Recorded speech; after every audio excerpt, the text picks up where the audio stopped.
Hello everyone and welcome back to another video.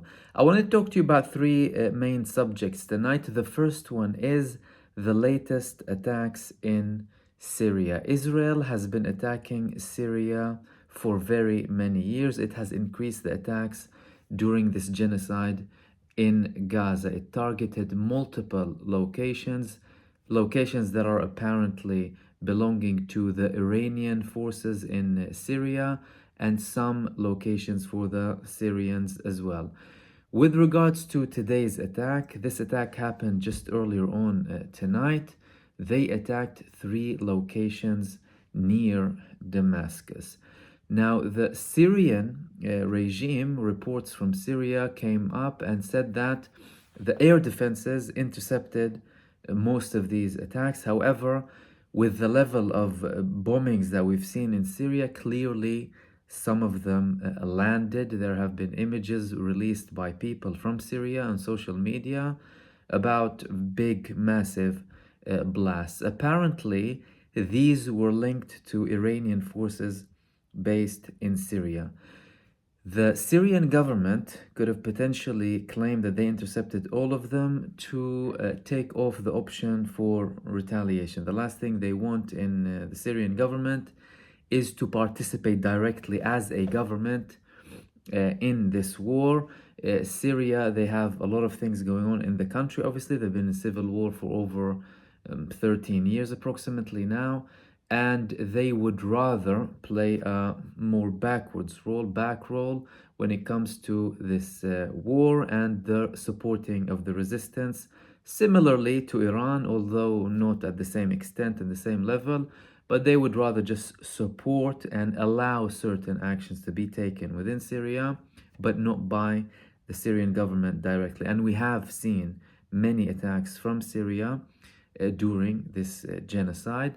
And we have seen also them passing, obviously, that's an ongoing thing, information, passing weapons and expertise to the resistance, and particularly in Lebanon. That's the first thing that I want to talk about.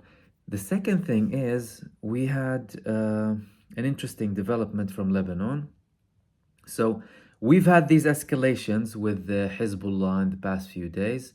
And Hezbollah, obviously, they said that they targeted Israel with many strikes. I mean, we've had 140 missiles yesterday. But today, the significant development is that Al-Qassam brigades in Lebanon, they said that they targeted Israel with approximately 40 missiles. Some reports said dozens of missiles, and we heard a report saying 40 missiles were launched from Lebanon. What does that mean? Well, Al-Qassam brigades, particularly Hamas, they obviously send messages to Israel with these attacks. When it comes to Lebanon, they are unable to conduct such attacks on Israel unless it's authorized by Hezbollah. Hezbollah is the primary side controlling what's happening in South Lebanon in terms of military activity, in terms of attacks on Israel. Everything that goes on happens with the approval of Hezbollah, and any attacks on Israel from resistance movements that are not Hezbollah, they are directly approved by them, guided by them, and many times it could be supported by them, but the declaration of these attacks is by this group. We've had similar attacks previously in the beginning, following the beginning of Operation Al-Aqsa Flood, from Al-Qassam brigades, from Saraya Al-Quds, that belongs to the PIJ, and we've even had invasions from Lebanon into the Galilee multiple times. Israel didn't declare all of the details when it comes to this, but they obviously happened multiple times. The second thing that I want to talk to you about is Ismail Haniyeh's speech, the leader of Hamas, the political bureau leader of Hamas. He primarily operates abroad, obviously, from Qatar. He had a speech, and he was obviously criticizing this genocide, that Israel's been attacking hospitals, killing babies, infants, all of the things that we know. he said something very important that many others from other resistance movements said previously, like Hassan Nasrallah, for example, said this previously, that he warned Israel that what you haven't achieved in war, you will not achieve in politics, because with every war, you want to reap the political benefits officially. Israel is clearly seeing that it's unable to achieve its objectives during this war, this genocide. They are unable to force their conditions. They would have rather finish off Hamas, obviously, like they declared initially, and impose their will. This is what Israel wanted. Obviously, they failed on many levels with their declared objectives and with their non-declared objectives. The non-declared objectives, the primary one, is the forced expulsion, the ethnic cleansing of Gaza.